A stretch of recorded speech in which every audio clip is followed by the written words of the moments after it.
Assalamualaikum warahmatullahi wabarakatuh. Salam rahayu, salam sejahtera, dan salam kebajikan.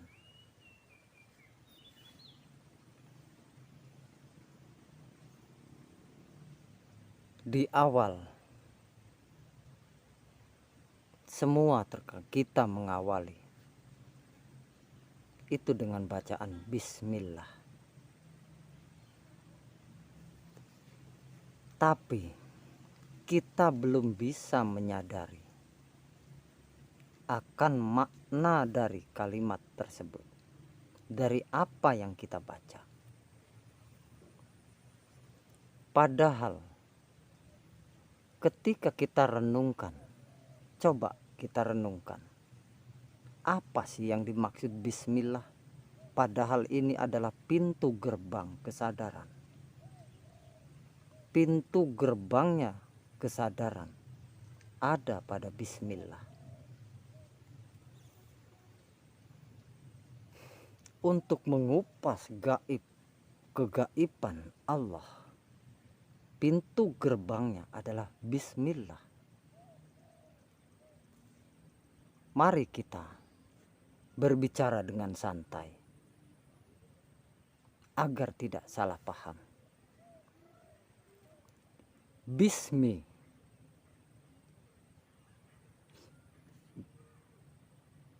dengan nama lah Allah. Jadi bismillah dengan nama Allah.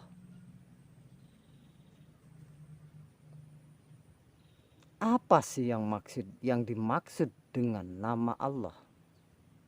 Ini loh wujud. Wujud ini loh bismillah. Wujudnya bismillah tuh ini. Ketika kita sadar. Karena bismillah itu adalah wujud. Wujud dari segala yang wujud. Dari semua wujud.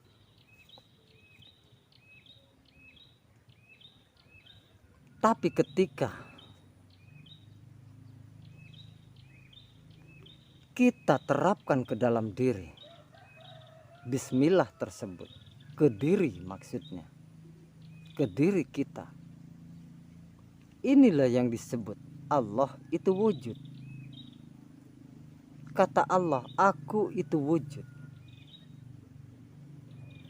Wujudnya apa? Bismillah.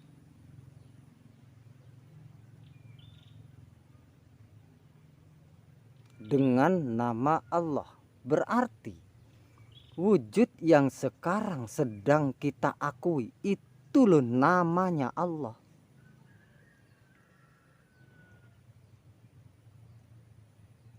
Wujud yang bernama Wati, wujud yang bernama Budi, itu loh Allah. Yang diberi merek duniawi, Wati dan Budi. Padahal ketika kita sadar Wati dan Budi itu hanya ada di batu nisan di kemudian hari.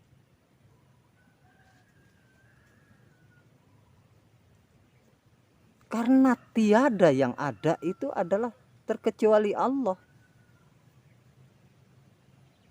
Bismillah lu menegaskan.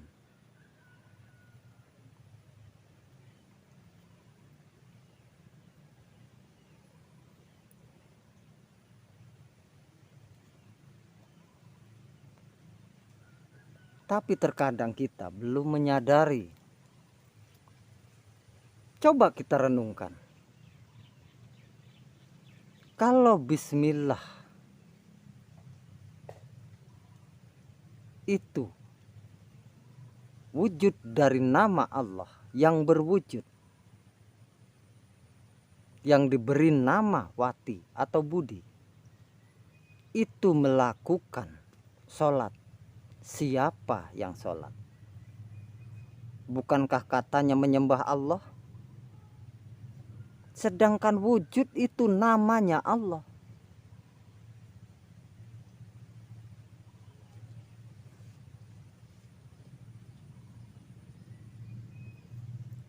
Wujud kita semua bangsa manusia, menurut pemahaman ini, menurut pemahaman bahasa Allah, semua itulah Allah. Semua itu Allah. Tapi apa? Allah siapa? Namanya. Itu nama Allah. Tapi baru di namanya.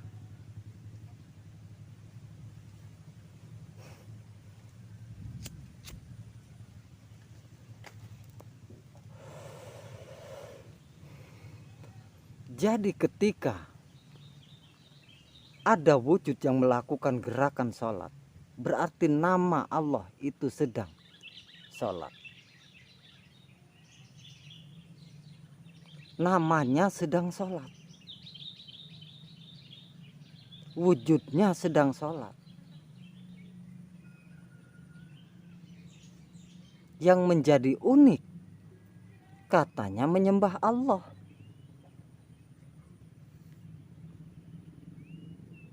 Padahal yang sedang melakukan gerakan penyembahan itu wujudnya Allah.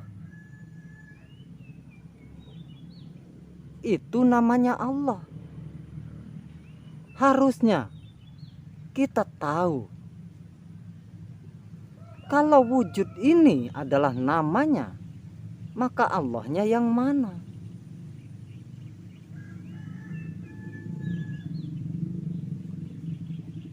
Lawang baru namanya. Jadi yang melakukan sholat adalah nama Allah, wujud Allah. Yang melakukan sedekah Allah, yang memberi Allah, yang naik haji Allah.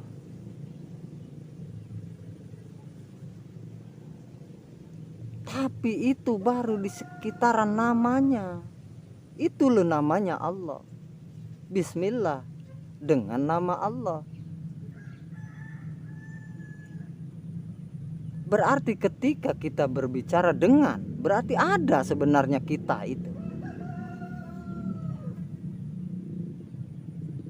Kita itu yang mana?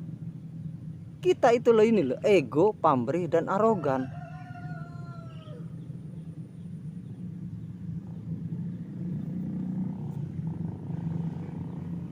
Yang belum sadar akan hakikat diri.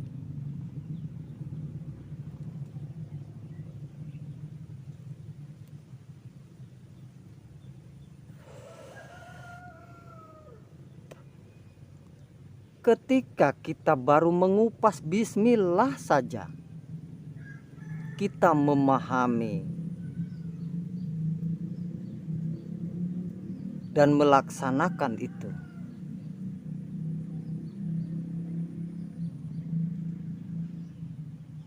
Bagaimana sih sholat yang sebenarnya? Bagaimana sih ibadah yang sebenarnya? Lawa yang sholat, yang ibadah, yang beramal, yang ini dan yang itu adalah namanya Allah yang berwujud-wujud.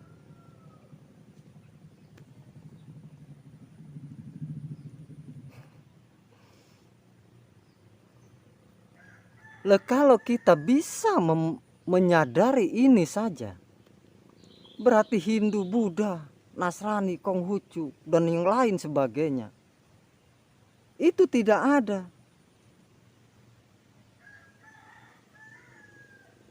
Kalau dimasukkan ke dalam kalimat bismillah,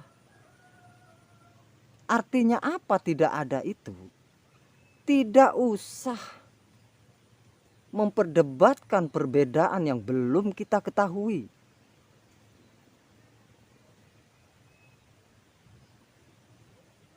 Siapa yang mau berdebat?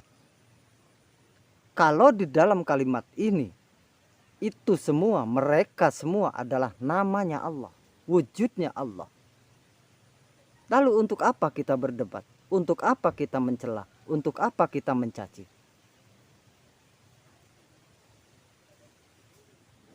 Siapakah yang mencaci dan siapakah yang dicaci? Siapa yang menghina dan siapa yang dihina? Renungkan itu, saudaraku.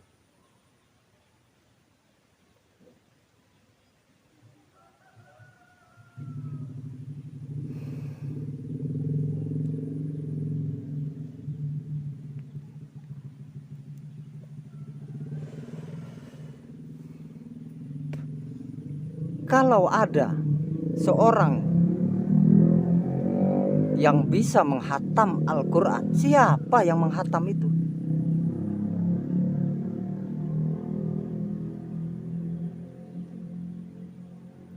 Yang bisa menghatamkan itu siapa? Yang bisa menghatamkan itu ternyata kalau dilihat dari bismillah, di hakikatnya bismillah, namanya Allah, wujudnya Allah yang bisa menghatamkan bacaan Al-Quran itu. Bukan si Wati dan si Budi tadi. Karena si Wati dan si Budi tadi mati sesungguhnya. Sesungguhnya tidak ada, pembuktiannya tidak ada ketika nyawa yang kita sebut nyawa meninggalkan wujud. Maka si Wati itu ada di batu nisan. Tuh Wati Budi.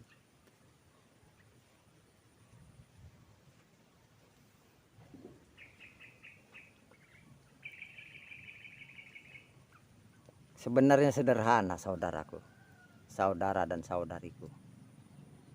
Tidaklah rumit ketika kita mencari ke dalam diri. Ketika kita menyadari akan hakikat diri.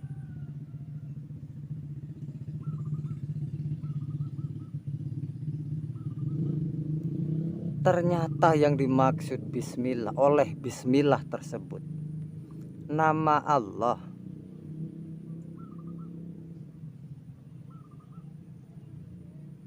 Yang berwujud, tapi di dasar yang lain Allah itu gaib, gaibnya gaib.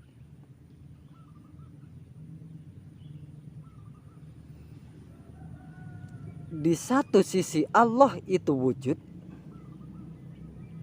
di sisi lain Allah itu gaib, gaibnya gaib. Ini loh yang belum ketemu oleh kita, para sang penyembah Allah.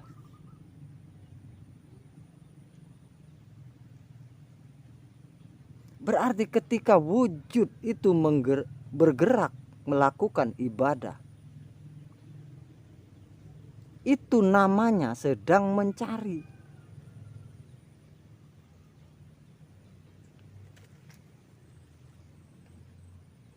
Yang wujud sedang mencari, yang gaib, gaibnya gaib. Makanya Allah itu memerintahkan, kenali dirimu maka kau akan kenal aku. Jangan kau cari aku keluar dari dirimu. Karena jika kau mencariku keluar dari dirimu, kamu tersesat semakin jauh. Aku itu lebih dekat daripada urat nadimu. Iya kan? Sungguh tidak ada tempat untuk dirimu sesungguhnya. Karena dirimu yang sesungguhnya adalah nafsu.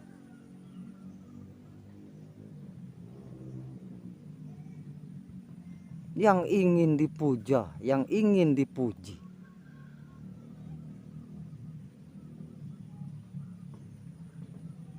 Itulah dirimu yang sesungguhnya, kata Allah. Ketika ego, pamrih, dan arogan itu hilang, itu loh af'alullah menjadi af'alullah, gerakannya gerakan Allah.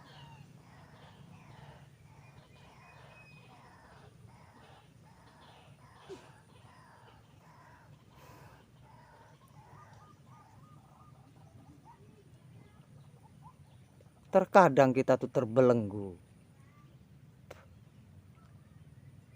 oleh katanya, dan katanya. Terus katanya. Karena saya pun dulu seperti itu. Pengalaman pribadi saya pun seperti itu. Dari ngaji Quran, juz amma, terus melangkah. Kok semua katanya, kata Quran, kata hadis,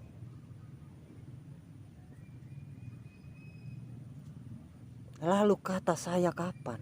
Itu awalnya.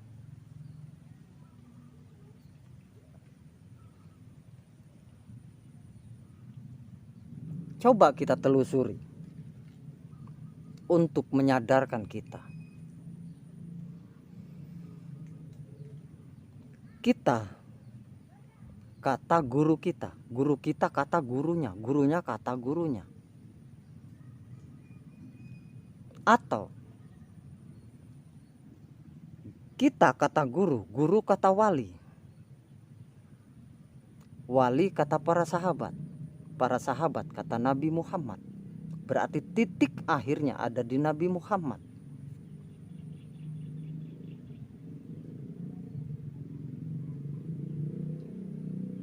Karena konon di dalam cerita, yang bisa bertemu langsung dengan Allah adalah Nabi Muhammad. Nah, berarti kuncinya kita harus menemukan Muhammad itu. Ini kuncinya. Kita harus bisa bertemu dengan Muhammad dan berbicara dengan dia untuk menanyakan hal itu. Tapi bagaimana mungkin? Sudahkah? Bukankah Muhammad itu sudah meninggal? Sudah wafat? Yang berada di Madinah sana. Ini loh pemahaman kita yang kurang luas. Padahal diceritakan anaknya Abdullah itu bernama Ahmad.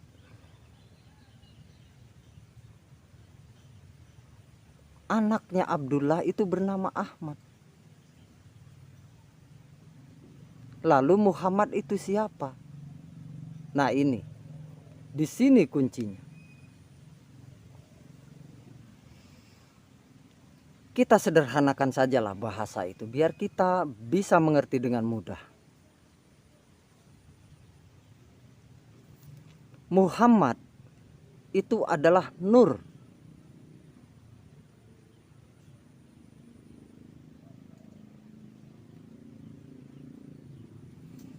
Nur itu cahaya. Cahaya itu yang menerangi. Nah, berarti nur itu adalah yang menerangi cahaya. Bukankah di dalam diri manusia itu ada yang bernama nurani?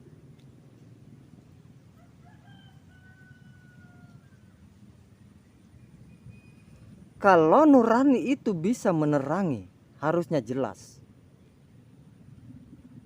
Karena nurani itu tertutup oleh nafsu, oleh ego, pamrih dan arogan kita. Makanya nurnya tidak bisa menerangi.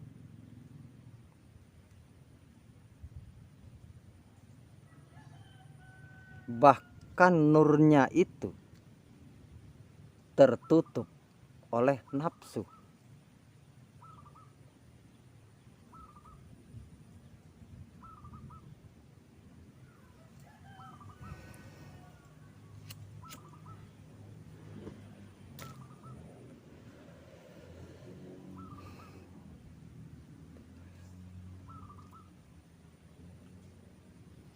Bagaimana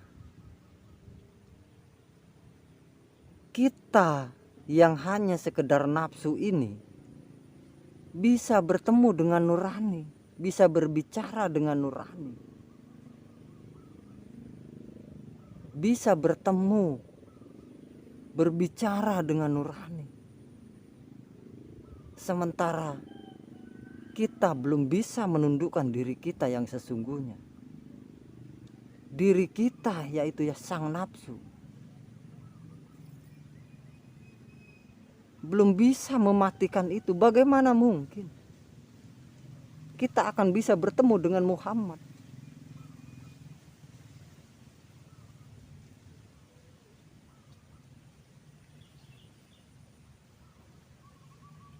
Padahal Muhammad itu selalu aktif di dalam diri kita. Contoh, sejahat apapun manusia,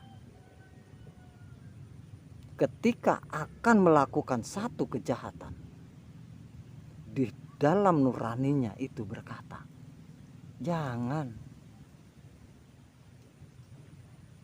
Tapi suara itu tidak pernah didengarkan karena tertutup oleh nafsu, dengan berbagai macam nama nafsu dan bentuk nafsu. Bagaimana nurani itu akan bisa membimbingmu ketika kamu tidak mau menunduk di hadapan nuranimu?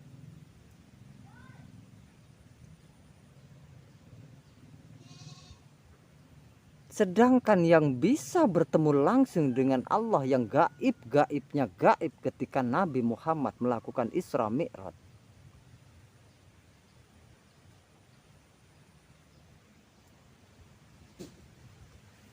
hanya Nabi Muhammad. Nafsu tidak bisa mengikuti, saudaraku. Jangankan nafsu baik, jangankan nafsu buruk, nafsu baik pun tidak bisa. Apapun namanya itu nafsu. Itu pamrih. Itu ego. Itu ego kita.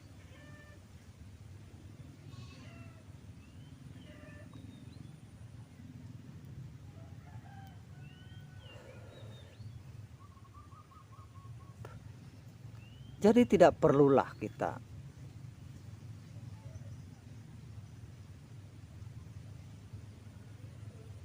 mendahulukan,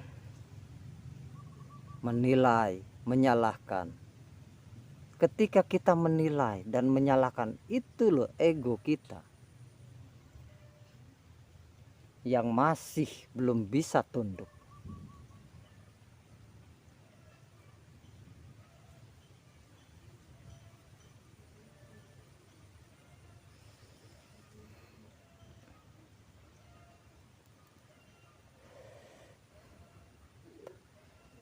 Tidak ada cara lain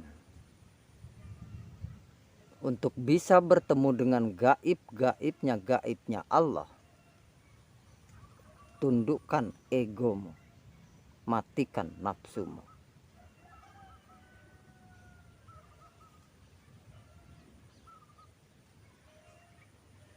Maka ketika dirimu mati, yang berbentuk nafsu itu mati,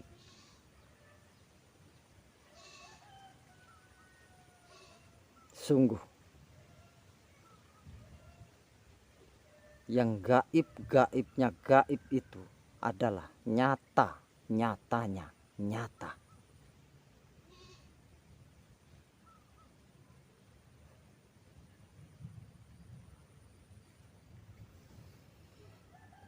Dengan berbagai macam bentuk kajian,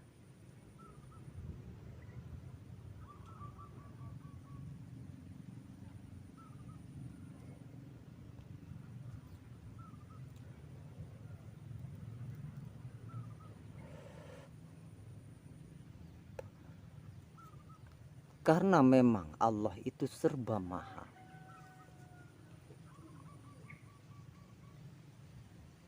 Yang intinya, ingatlah saudara dan saudariku, ketika dirimu sudah tahu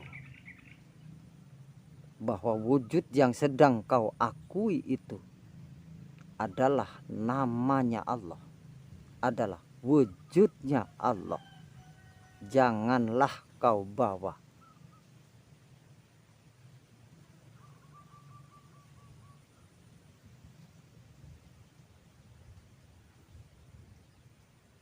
ke dalam hal-hal yang buruk.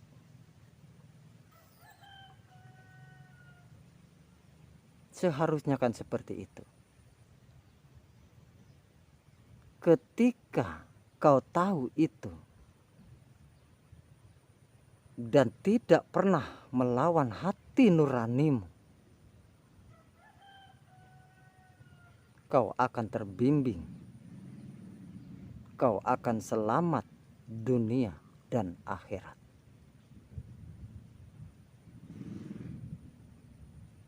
Itu jaminan.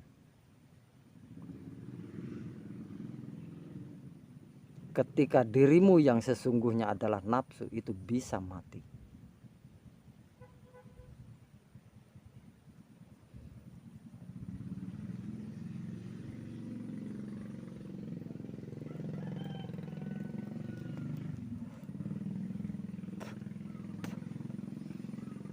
Saya persimpel seperti ini agar kita bisa mengerti dengan mudah.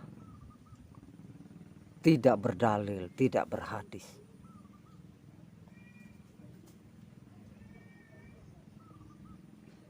Ini berlogika. Ini logika yang tidak berbelit-belit.